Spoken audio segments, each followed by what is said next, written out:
Okay, well, good afternoon, everyone, or good morning, or good evening, wherever you're joining us from. And welcome to Chapter 3 in the IAU-UOC series, Innovative Education for Unshaped Futures. Today's topic is Leadership for Digital Education, Pitfalls and Shortcuts. So I'll let people join in progressively. I see the participants joining us. Feel free to introduce yourselves in the chat, tell us where you're from. So I'm Deborah Arnold. I'm a National and International Projects Coordinator at AUNEGE, which is the French Digital University for Economics and Management. And when I'm not doing that job, I'm completing a PhD on the very topic of digital education leadership. And I'm doing my PhD at Universitat Oberta de Catalunya, which explains partly my presence here. So really looking forward to the discussion this afternoon, afternoon for us in Europe. We have two distinguished and extremely experienced speakers. What we will do is I will introduce each speaker, and then they will give a short presentation, and then we will have plenty of time during this webinar for discussion, question and answer. So feel free to put your questions in the chat, and we will deal with those after the two speakers have given their presentations. So I would like to start by introducing Dr. Josep Maria Duart. He holds a degree in pedagogy from Ramon Llull University, Barcelona, and a master in business administration from ESAD Business School, also in Barcelona. Since 1996, he's a full professor in Psychology and Educational Sciences Department at Universitat Oberta de Catalunya. He's been involved in several positions: Vice President for Postgraduate Studies and Lifelong Learning, former Director of the International Graduate Institute at the Open University of Catalunya, Director of the UNESCO Chair in E-Learning from 2002 to 2009. Currently, he teaches in the education and technology field, educational models and quality, and is a member of the Open Evidence Research Group. As a researcher specializing in educational technology, e-learning models, and educational organization, he leads and collaborates on research projects in areas such as educational policy, higher education leadership, and ICT use.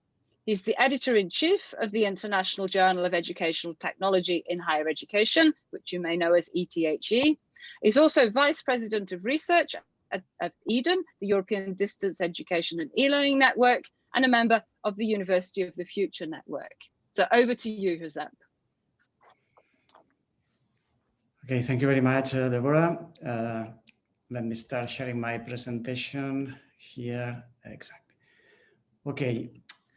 Thank you very much to all of you, and in particular, thank you also to International Association of Universities, and of course to my university, Open University of Catalonia, to invite me to participate in this interesting webinar series called Innovative Education for Unshaped Futures.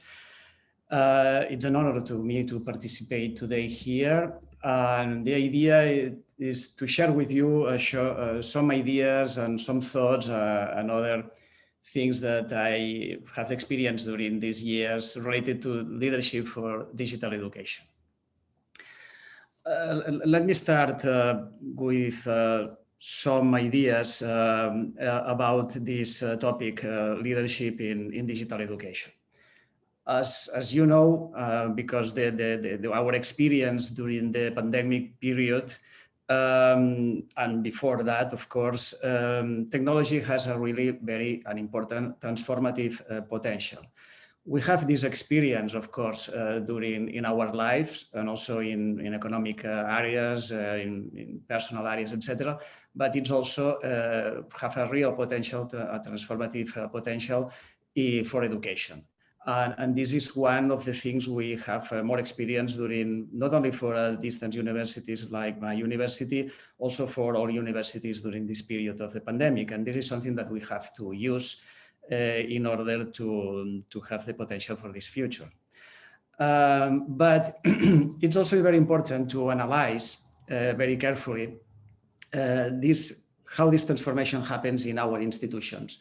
in order to maybe to go beyond the walls, in order to implement, for instance, flexible and hybrid modalities. But it's very important to me in that sense to preserve the identity of the universities, because it's not necessarily change everything. You have to think a little bit very carefully about this transformation in higher education institutions. And the third thing to me very important is to take care about your context, because these institutions, higher education institutions, universities, are playing their role in a particular context, in a particular scenarios, moments, and it's very important to prepare a tailor-made strategic plans for each institution. Of course, not everything works for everyone. No? Let me, for instance, put some examples from European point of view, from a European vision. It's an idea top-down leadership. In that case, it's a quotation from Ursula von der Leyen, the President of European Commission, talking about an interesting initiative here in Europe called Digital Education Action Plan.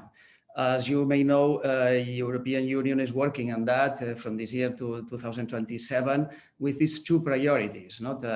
This is a clear example from Europe, how we are promoting from the Union this strategic idea to implement educational technology and establish a leadership of that. With these two ideas or priorities, fostering the development of high-performing digital education ecosystems. And the second one, as you can see here, is enhancing digital skills and competences for the digital transformation. You can see here different actions, but you can access to this digital education plan. But I would like also to mention this document. To me, it's a very interesting document. It's a short one, also from here, Europe, the European University Association, called the University Without Walls. This appears in February of this year. With this point here, universities need a strong leadership to take universities into the future. Of course, this is important in this moment for higher education institutions. And here it's only three ideas, to be inclusive and transparent, to work with these leadership skills and transformation capacities, and also this idea of the professionalization of the staff in the universities in order to support our institutional development plans. These ideas is coming, of course, from Europe. I'm sure in other areas in the world there are similar ideas or proposals. And I would like to share with you some thoughts about these challenges and opportunities. Of course, from the higher education and the idea, the transformation of higher education, some challenges related to the institutional policies, educational model and management and the higher education institutions, and also some opportunities related to teachers and learners, education at the end, also research, and also related to the context of higher education. Let me start for these challenges. This is some ideas, for instance, from the policies, of course, everything related with global technology integration in the institutions and transversal or transdisciplinary approaches, educational models. I will talk very now focusing these three topics, but to me it's important to have this idea that the institutions, to start with the transformation of the institutions, it's important to take care of these three ideas, establish the correct policies, think in the changes or the transformations in the educational models, and also start transforming the way that we work inside of the universities. Related to the institutional policies, let me comment, for instance, we need this leadership, for instance, to receive and to analyze all of the data that we are receiving in our university, and we are collecting using technologies, of course, working in a transdisciplinary and transversal transformation, taking care of everything related to the digital identity and security information. It's very important to preserve the identity of the people, of our students, the staff, the people that are working in the institution. And this is a very important part of the institutional policies in this transformation.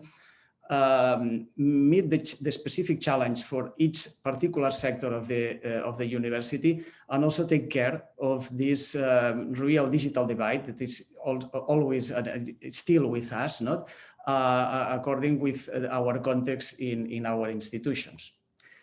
Related to the educational model, it's important to have this leadership to be flexible and to adapt to the needs of the digital learners. You know that the learners are changing also, not only the younger ones, also the others, and it's important to be flexible and adapt our educational model to this flexibility. For instance, this document that I mentioned before from European Universities Association mentioned this, the nature and structure of universities will be hybrid. Now, this idea, not only the hybrid learning, the hybrid university, I mean, all university assume this idea that they work in a hybrid way. Of course, to do that, we need to rethink the curricula and reform academic careers, careers that we have, for instance, since many years ago. We need to think about to change and reform and transform these careers. And very important thing to me is the center. Of course, it's a student, but at the end, the most important thing is to learn activity center. Because if we think in the way that we work with our students, focusing in the learning activities, at the end, we will focus also on the personalized learning outcomes. That means we work in these activities thinking in a personalized way for our students. And related to the management of the organization, of course, accountability. This idea that it's very important related to the professional staff, which is increasing a lot in higher education institutions now. It's people that it's working together with professors in order providing, for instance, IT or in the libraries, or marketing support, or supporting students and professors, etc. This new staff, very professional staff, I think it's one of the interesting and transformative things in this moment at the universities. Of course, taking care of the human and these digital resources and trying to find funding for this transformation. Let me move now to the third part, the second part of this, with the opportunities, digital higher education opportunities. Here, I'd like to share with you also three ideas, or focus on three aspects. One is education, that means related with teachers and professors, or teaching and learning process. Also research, because I think research can be a very good companion for this transformative path, not for the universities, and also to take care about the context, the situation where the institution is or are. It's local, but it's also global, in order to build these networks and social engagements, etc. And again, let me explain a little bit each one of these items, starting with education. As I mentioned, it's important to work in this flexible, in order to be adapted, to adapt, not for the needs of these digital learners, focus in these digital competences, skills, etc. Also redesign these digital contents, as I mentioned before, focusing in expected learning outcomes for each student. And very important, it's continuous teacher training in digital competences and skills for teaching and learning. I think we need to work with our professors in order to prepare these professors for these educational transformations. And of course, also to provide an effective support and services for students in their academic trajectories, because these academic trajectories are really complex in these moments, because students are starting, for instance, in face-to-face universities, and at the middle move to the open universities, and maybe back again to the face-to-face ones. Research, of course, it's important to have an interdisciplinary and transactional and practical integration to research in different areas, helping these educational models and this transformation, and working in a network, in a local and global collaboration, establishing these communication policies of the research results, not in order to have a real, not only academic impact in citations, it's very important to have a real social impact of our research, not? And of course, always trying to find funding channels, not to continue our research. I'm working in this idea of the context. As I mentioned, it's important this network, to establish this network with our economical or more close economical and social context. And also build and work in this social engagement from our students, professors, all of academic community with the local or the context where the university usually work, in order to make these people also active in our policies and our transformative ideas of the universities. And also to try to establish a kind of a stakeholder monitoring systems that means to receive inputs from our stakeholders in order to improve our transformative work. And just to close a little bit my short thoughts and ideas, because we have a short time to explain these things, let me share a book that I read a few weeks ago, a very interesting book from Mark Nichols. The title is Transforming Universities with Digital Distance Education.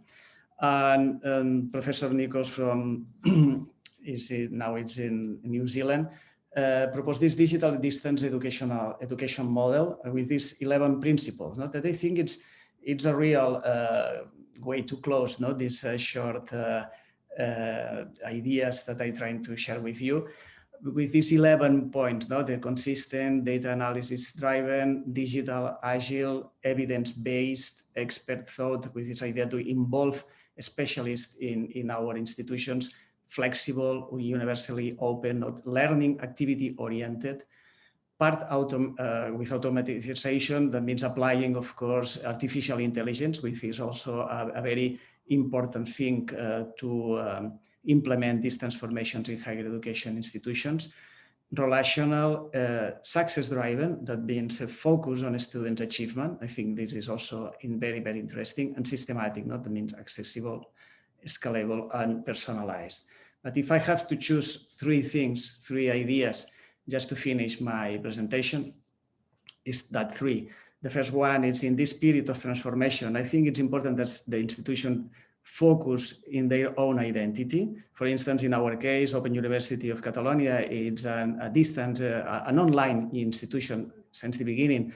Of course, everything it changed, have changed in these 25 years, but we are focusing in order to redesign, to transform this, our identity according with the changes that we are living in this moment. I think it's the same for the other institutions. This idea to work in our educational models, thinking in learning activity-oriented models, because this is a good way to orient these models, this education, in order to be focused for the learners' needs. That means personalization, and also making established higher education institutions accessible and personalized with personalized systems. That's all for my 15 minutes, these short references, and thank you very much.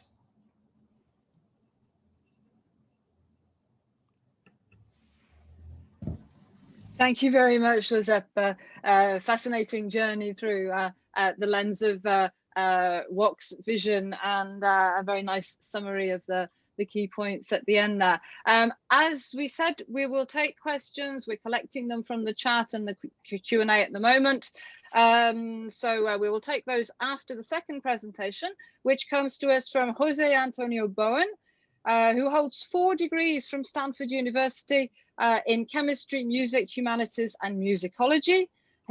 He's won teaching awards at Stanford, Georgetown, Miami, and Southern Methodist University, where he was Dean of the Meadows Schools of the Arts.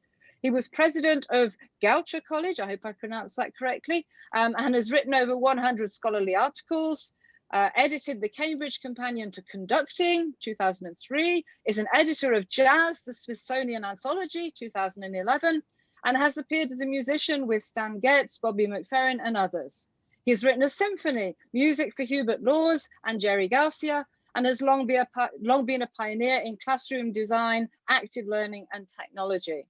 He's the author of Teaching Naked, How Moving Technology Out of Your College Classroom Will Improve Student Learning, which was the winner of the Ness Award for Best Book on Higher Education from the American Association of Colleges and Universities. Stanford honored him as a distinguished alumni scholar in 2010, and he was given the Ernest L. Boyer Award for significant contributions to American higher education from the New American Colleges and Universities in 2018. He's a fellow of the Royal Society of Arts, FRSA, in England, and his new book, Teaching Change, How to Develop Independent Thinkers Using Relationships, Resilience, and Reflection, will be released in September from the Johns Hopkins University Press. So over to you, Jose. Thank you, Deborah. And thank you, Josep. That was fabulous. I am going to try and not talk that fast and cover that much ground, but try to cut across that with a couple of other themes. So I start with this. Oops, that was 2 slides. I want to start with an analogy from fitness that we all sort of understand that fitness trainers know this, that the person who does the work does the learning. So watching someone else do push-ups is not that useful, even if they're intellectual push-ups. That what we're really trying to do as teachers and designers and digital educators is to get our students to do the push-ups. So design for learning is about motivation and about connection. And so, and I would ultimately argue that what we're really trying to do is help people change. And Josep mentioned digital literacy, right? So to take charge of your own learning means to be able to change your own mind and be able to understand those changes. But it turns out that there's a problem with change. It's very hard. So in this example, real research, you've had a heart attack and the doctor says you're going to die unless you change your behavior and do these 4 things to survive. Simple things: eat less salt, drink more fluid, exercise, and weigh yourself daily. They don't seem that hard, but what percentage of people, again, having had a heart attack, being told you need to do this or die, what percentage can do all 4? 7%. What percentage now will exercise at all? And this is not an American study, it's a European study. So, but only half. But the piece that really interests me is the largest predictor for change. What motivates people to do the work to change? And the single most important factor, loneliness, right? If you don't have a wedding to look forward to, your grandchildren are doing something at school, right? You're less likely to make these changes. So to me, what this highlights is that ultimately our problem starts with what I call the 3 R's, or the new 3 R's in this country, of relationships, resilience, and reflection. That's the process that's required to change your mind. So it starts with relationships and trust. This is true for our institutions, but also for our students. Resilience, because failure is a part of learning. So how do we build in a sense of we want people to fail, we want people to learn from failure and keep going? And then finally, reflection. That filling people's heads with content alone doesn't make them learners. That ultimately we have to design and build into our classes a moment of reflection. How do we say, what did you learn today that changed your assumptions, changed the way that you used to think, and how do you think in new ways now? So we've just had, as we all know, the big experiment with COVID. And so I think there'll never be a better moment to improve the quality and equity of our teaching, because we are in the moment of we've had to rethink things. But when I ask students, we've done this experiment with tens of thousands of students to describe what they think of as great teaching, things fall into 2 categories. There's the design elements that I've been talking about, things like transparency, flexibility, structure. But then there's always this human side. In fact, the #1 word that American students use to describe great teaching, the #1 word, humor. Now, not all of us are funny, but I substitute authentic. What they really mean is they want human authentic connection with teachers. So how do we design for that? So digital education has amazing potential. It has potential like Star Wars, the movie. And in a sense, we all experienced this transition to digital education in the last year. But of course, what we promised was all of the potential of Star Wars, the movie. But what most people delivered in emergency remote teaching was more like Star Wars, the play, right? Which is not the same thing. It's right. It's a facsimile of what's the potential. So the problem here is that both students and the public around the world and teachers often think they know what digital education can deliver because they've experienced emergency remote teaching. They've experienced Star Wars, the play, and they think, oh, it wasn't that great, or it was great, right? So their experiences in this are going to color what they think of now as we move forward. So we need to make sure we remind faculty and students that we can, in fact, deliver Star Wars, the movie, even though a lot of them experienced pretty mediocre emergency remote transitions. So a lot of data has come into us from the last year. Students suffered from low motivation, mental health issues, less trust, which is interesting. The digital divide was mentioned. Lack of reliable space and technology was a pretty severe problem in the last year, that we assumed that students would have access to broadband and computers. Well, of course they didn't. Students asked for more structure and more flexibility. Some people think those things are in contrast, but of course they're not. And so how can we deliver both of those simultaneously? I'm going to provide a little bit of context and shift now to thinking about when you're thinking about what programs, what degrees, what areas should I focus on? Think of a couple things. First is the existing players are huge. So Coursera, which has now gone public, now valued at $8 billion. I didn't look at today's quarterly earnings, but from the first quarter this year, they earned $88 million in revenue. This is a massive company, but notice that they are making money both from consumers directly, right? They're charging people for their courses. They're also making from their enterprises, from tutoring, from their partners, and from degrees, right? Charging people a fee to take an exam. And they are huge players. And then, of course, yesterday we had the announcement of this merger, which creates the second largest ed tech company. And so edX, which has been a not-for-profit from MIT and Harvard, was purchased by 2U, one of the large providers. And of course, a lot of people initially were puzzled. Well, what's going on? Why would they pay $800 million for a company that lost $17 million last year?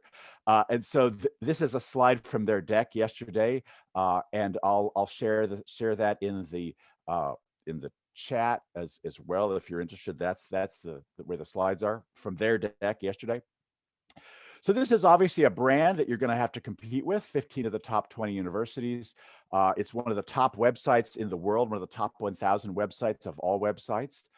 They already have 3,500 digital programs. And now Harvard and MIT, which started with $8 million, more than Twitter started with, now have $800 million to spend. But the really interesting thing here to me is that the reason 2U says it spent all this money is because of the eyeballs. That edX already has 39 million registered users and 120 million visits to its website.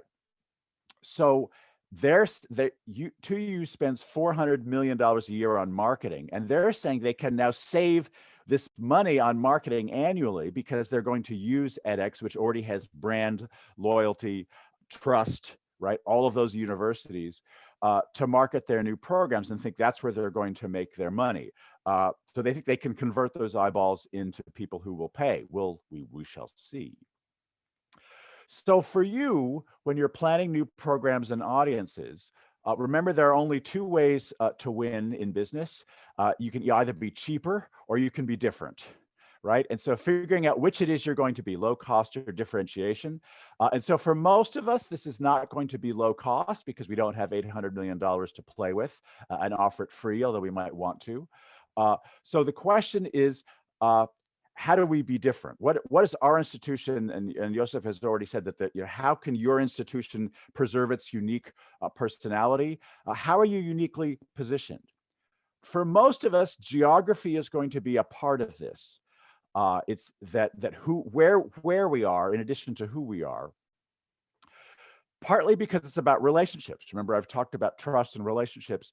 Remember too that even if you're doing a digital program, people want to get together. In fact, 2U, one of their early successes was the University of Southern California social work program, which was one of the largest programs initially as a master's program. And what they discovered was that more students from the online program came to campus graduation than students who were in the campus program. That people wanted the physical connection once in there, right? They wanted to come to the campus and meet people and do networking. So a lot of American programs have adopted this hybrid model where they send a professor to different cities once a month to have some hybrid connection. So the programs that have big brands like Cornell in the US, so I'm in Dallas, they send, Cornell has a competing MBA in Dallas, and they send somebody once a month to get people together. And they do this to big American cities. So where do you have relationships and trust that you can leverage? And then finally, as has been mentioned, there is institutional change required. Can you support that? Are you set up to do that, to set up this new program? We also, during COVID, learned about some student behaviors. Students actually studied more, which hopefully is going to continue. I doubt it. They had less to do, probably. But they did join online clubs and groups and used online counseling. I've put little arrows there. So back to support services. What support services will online and digital students need? And there's also a sense of the randomness. We sometimes think of this as the campus magic, right? The random encounters that we were talking before we started about innovation and whether bumping into each other at the water cooler matters. So can we engineer those things in an online environment? Networking, a sense of belonging, community building. Do I have a community that I belong to? And how do I create those things and some of the randomness in my digital community? And then the last thing I wanted to touch on is thinking about innovation. So in a time of crisis, there is some stimulation that we get from a time of crisis to think about new things. We have new purpose, new energy, but we've just spent a year seeing old things in new ways. A crisis can unfreeze us as an organization. But my take on the strategic plan is that most strategic plans are neither strategic nor a plan. Most of them are wish lists, right? Things I wish would happen. A real strategy is about sacrifice. It's about choices. What are you going to do? What are you not going to do? Where are we going to play?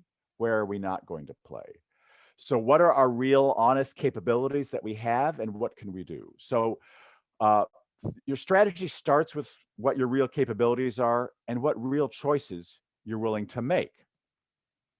And I'm a big fan of Nassim Nicholas Taleb's idea of anti-fragile, that we don't just want to be resilient, we want to go beyond that to be anti-fragile. And there's not even a word in English for this.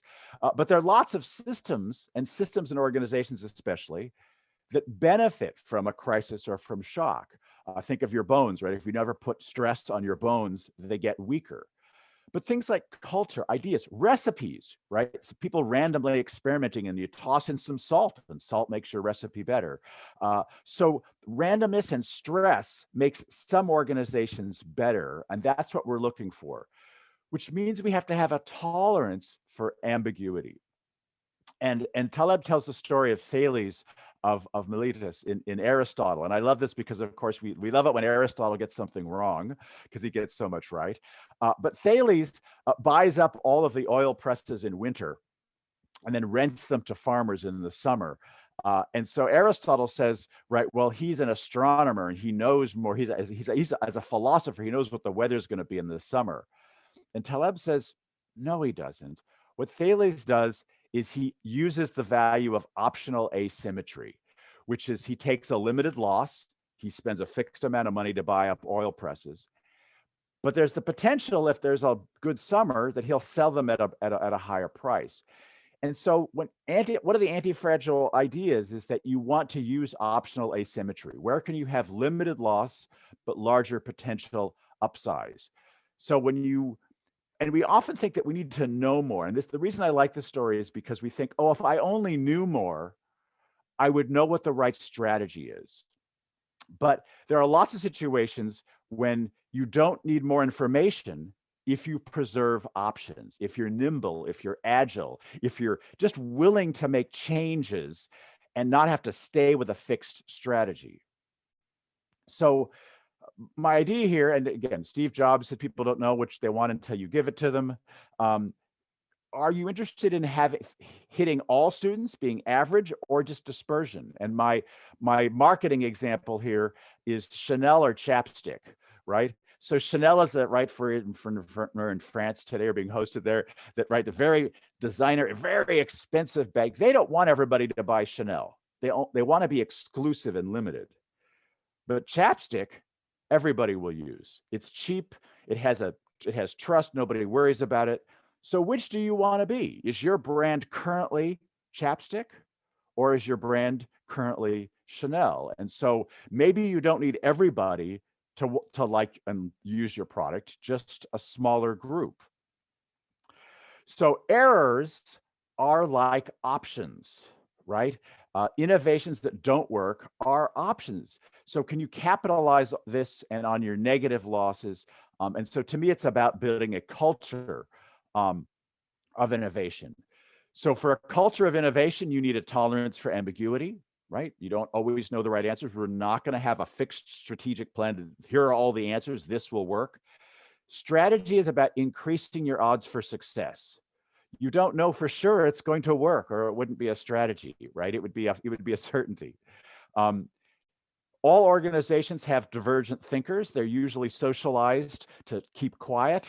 Can we leverage our diversity and our divergent thinkers to increase our tolerance for ambiguity? Can we ask better questions?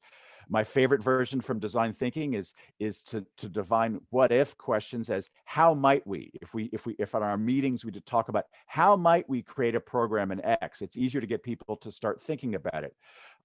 Instead of can you make a nasal contraceptive, I ask my students, I ask them, how might we make a nasal contraceptive? Because it creates optimism. And so innovation needs to be part of your strategy. In other words, not knowing the future and having a place for ideas and increasing our tolerance for risk. So I like innovation groups on my campus. Anybody can start an innovation group with any idea and create 3 people and start to think of, well, how might we do something? I also am a big fan. I borrow this from the Adidas company. They have a funeral failure, right? So when an idea fails, a new pair of shoes doesn't sell, they have a funeral for that project and say, what can we learn from this project? Because what it does is it enhances the idea that not everything is going to work. That in order for us to be a successful organization, we need to have lots of ideas zinging around and know that some of them are going to fail, and that is okay. And I close with Peter Drucker, the American management guru, who says the manager who comes up with the right solution to the wrong problem is more dangerous than the manager who comes up with the wrong solution to the right problem. So figuring out what the right problem is hard. I mean, in general, yes, we know that we need to have a digital and hybrid solution for the future, but where exactly should we play? What should be our strategy as an institution is in fact the place where we need to be asking better questions. Not every institution needs to be chapstick, needs to be an answer to everybody. Where is the place that your institution should play in this very broad field? Because edX and Coursera and now 2U are going to be competing on the broad scale and offering lots of degrees. So what is our special niche that we can use to be successful? And that's what I'm going to do. I'm going to stop right there and we'll take some questions. Thank you very much, Jose. It's fascinating, I think, to see from both your talks the cultural markers in terms of the identity and the approaches. We've got an open university in Europe, and then we've got this more US-centric approach where it's very, very clear that higher education is more or less market-orientated, which there brings in different thinking. We'll come back to that perhaps at the end. I liked you bringing up that last quote, because it does resonate with the title of the session today, pitfalls and shortcuts, and maybe the pitfalls are identifying the wrong problems, looking at it in those terms. So thank you as well to all the participants who've been sharing questions. I'm just going to have a look and see about bringing some of these into the conversation. We have a question for Josep, Professor Duart. How do we adapt the innovative technologies and policies to include the specially challenged learners, to bring them in the framework of upskilling and capacitating them along with other learners? So this is from the inclusivity side, I think, if I'd summarize that question. Yes, I think it's probably inclusivity, but not only, not? Okay, yes. Yes, because one thing is related to the inclusivity is one thing, but maybe the idea here is, of course, it's working here in Europe. We're working in that sense, but I'm sure in other areas in the world, working in this to build a digital competence framework, not to have this digital competence framework that it's include. That means the idea of competence, of course, it's not only related to the knowledge, it's also related to the skills and values, not? And in that sense, we can introduce these approaches to if we prepare or we achieve a digital competence tool, not? But always, I think it's important in that case, and the technologies provide us the opportunity to listen better at the students, to have more inputs about their needs, the things that they would like to do and work, and also related to the accessibility or the inclusivity, of course, in that sense, in order to prepare, for instance, support units to deliver more particular support for their particular and complex academic trajectories, as I mentioned during the conference, my speech, and also using this technology to adapt the curricula that we are providing according in a more personalized way. No? I think in that sense, focus on this first idea that I mentioned, that to build a digital competence framework, I think the technology can offer to us these opportunities to rethink the curricula. Okay, thank you very much. Jose, would you have anything to add on this topic? No, I think that's a great answer. I think that technology, when we're designing courses for digital spaces, we need to think about lots of different types of learners. Technology does create the opportunity to do different things at once. I often think when I'm teaching in a classroom, we all give examples. I'll give one example or two examples, and then of course I'll run out of time. But in a digital space, I can give 50 examples and you pick the one that matters to you. And so I think there is a customization. This is what game designers have done, by the way, right? Gaming is very customized. So if it's too hard for you, it gets easier. If it's too easy for me, it gets harder. So the gamers have a term for this. So they pleasantly challenging, right? So that you want just enough challenge for everybody. And so the way that you do that is by making it harder for some and easier for others. It's more personalized. So technology does allow us to get more individual, but that also takes more money, more design, more thought. And so you can't do that you can't be all things to all people all the time if you don't have all of this money, which is why focusing is going to be important as an institutional strategy. Okay, thank you. Yeah, Sorry, because I read another question in the chat, not related to the role of artificial intelligence in that. Not and as you mentioned now, Jose, is the same. Not I think artificial intelligence can provide to us a lot of information for a teaching and learning process. Of course, from the teacher's point of view, I remember in this book, Robot Prof. Not I think it's very popular in the States. Not. This idea to work with machines, not of course the idea of artificial intelligence is not to substitute the professors. Not it's a work with machines in that sense. No? But we need to be careful not with ethical issues related to the artificial intelligence. But at the end, according with the first question, I think everything technologies provide this information to adapt or to customize our curricula. Absolutely. I was going to bring in that other question on artificial intelligence, but the two are very much linked. Staying on topic with the question of digital education leadership, there are a couple of questions which come in, and you both talked about the challenge of leading change. And so we have one question, which is, what would be the ideal quality framework to guide the change process for universities as they negotiate change towards innovation, adapting to the new education market realities? And related to that, there's another question, how to motivate teachers when there is resistance to change and innovation. So quality framework to guide the change process, and linked to motivating teachers and addressing resistance to change. Who would like to go first on this one? Well, I'll start with the second part, because I do think it connects to what Professor Duart just said, which is that the technology and computers are here to stay. But in the workplace, the idea is that humans are going to be complementary to computers, right?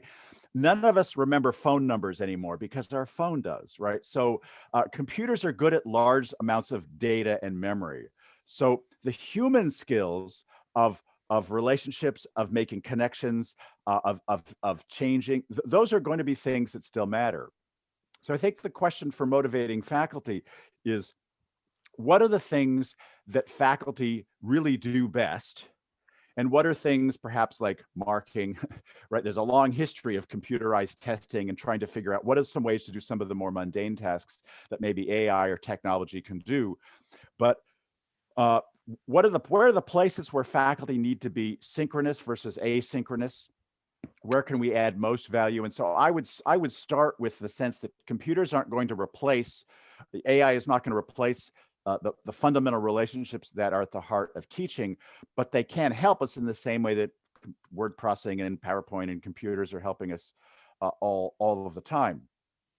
To the second question, or the first question about quality framework, so I think we've both said that your individual identity matters, and I'm a little, I guess, counter to the standard here. I don't think there is a single quality framework, although Professor Nichols is absolutely right. Those are all the things to think about. But I think you've got to know who you are. So for student evaluations at institutions where I've been, for example, we have one or two questions that are standard about inclusion. Did the professor do sorts of things? But I think it's really important that you say, what is the unique quality that we are teaching here? So I ran several art schools. And so the question is, did this course help change the way you look at the world? Did this course help you make better art? And everybody knew that was what we were at. Did this course make you more creative? Or at another institution we used, did this course change the way that you think about the world? So when you have something that you know that's unique for your institution, and every class adds up to that, every course contributes, then your quality framework is, are we meeting our own goals?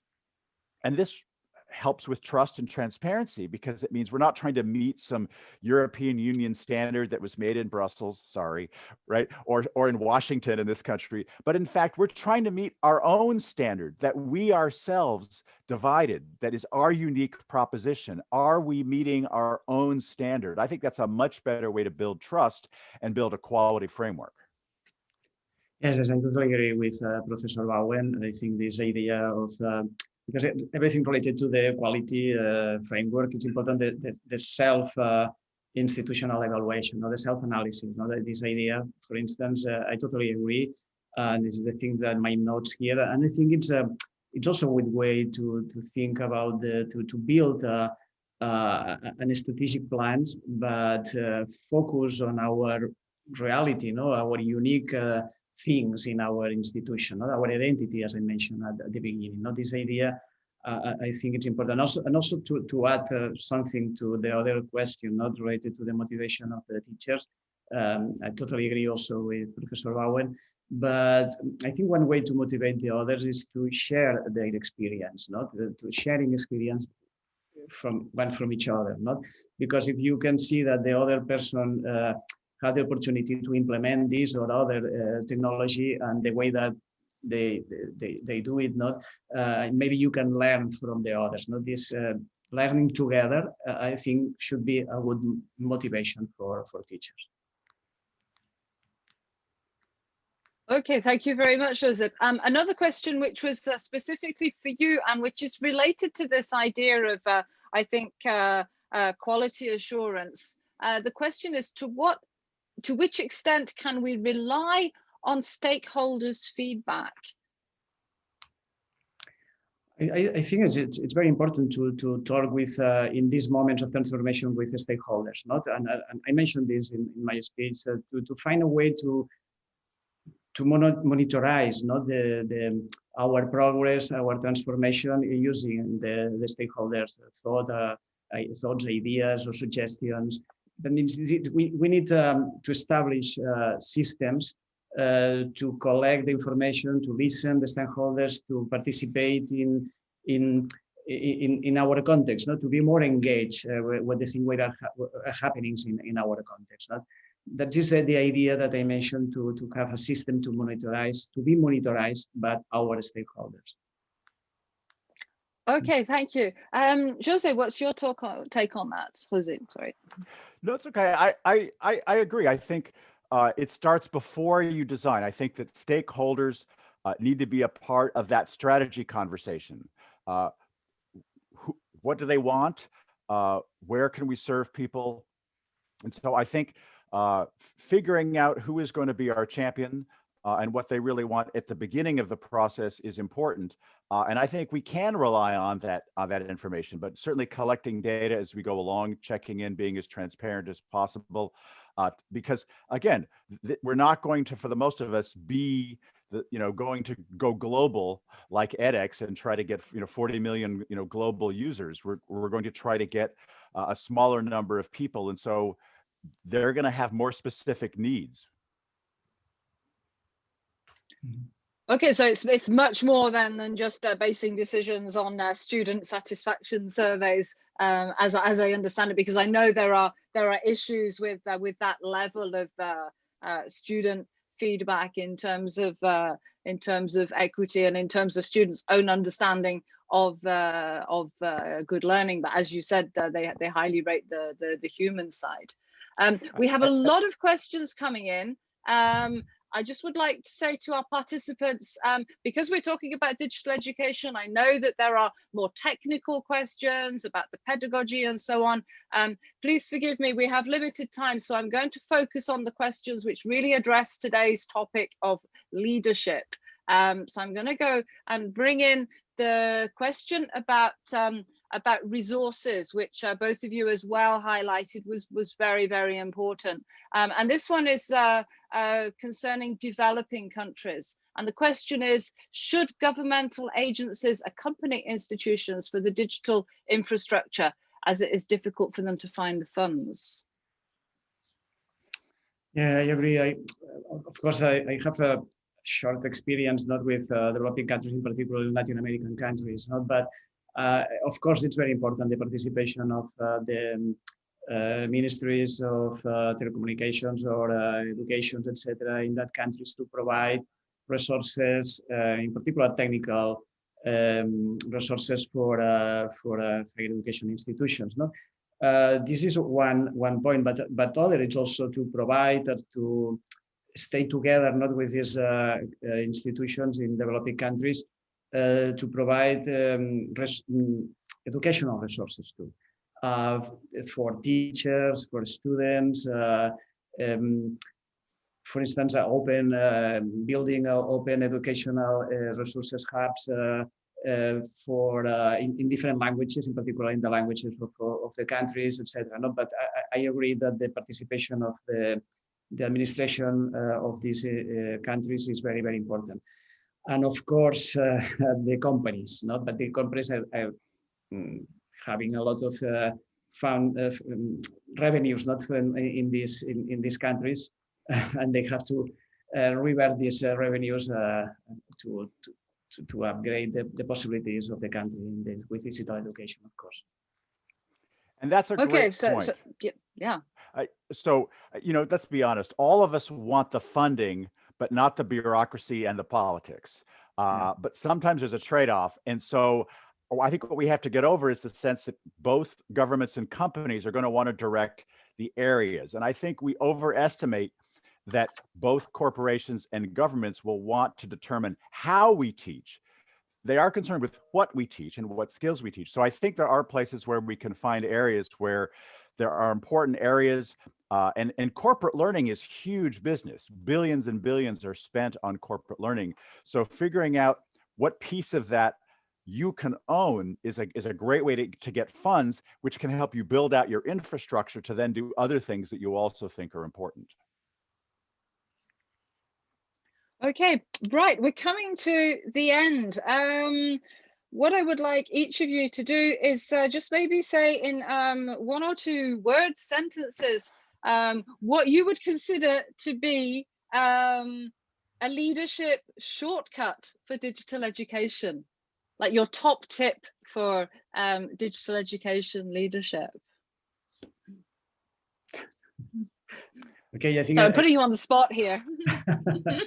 I think I mentioned some ones at the end of my speech, but we talk a lot during this session. It's this idea to know your institution, to use the potential of your institution and your unique things in your institution in order to leverage it with use for this transformation process. I think this is to me one of the most important points.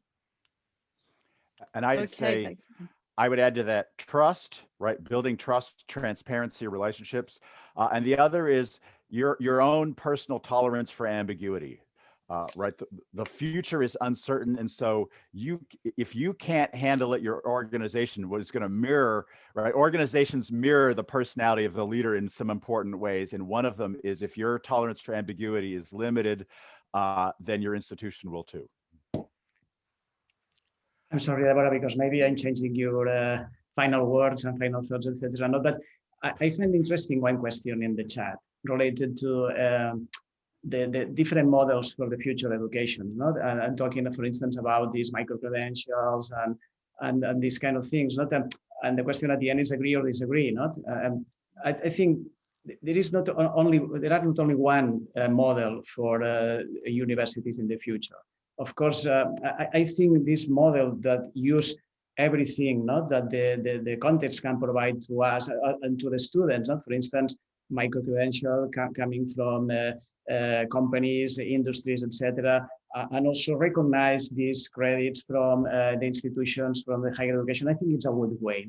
But I insist, each institution needs to find their own way to add these things in their institution, in order to preserve the idea, the identity, etc. But there is not only one model in the future for our universities.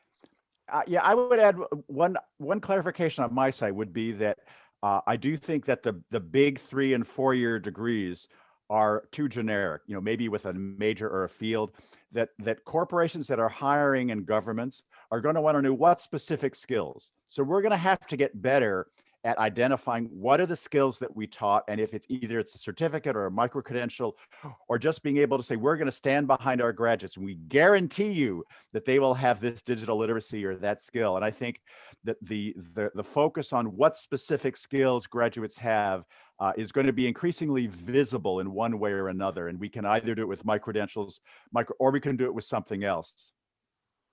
Okay, well, maybe we should get back together in a few years' time and to see where things have gone. We always have these predictions about the future of higher education, so it'd be interesting, very interesting to get back together on that. In the meantime, the series is taking a break for the summer, so I would like to thank both our speakers, Josep and Jose, and just to let everybody know that the next session is going to be on the 16th of September, You can already see the link in the chat to register for that, and there will be announcements coming out. But I think all of us are looking forward to a summer break after a very, very challenging year. And it's been a very, very interesting session to chair. Thank you both for your input. Thank you to the participants for your engagement in the chat, and looking forward to following the rest of the series when we come back in September. Thank you very much, everybody.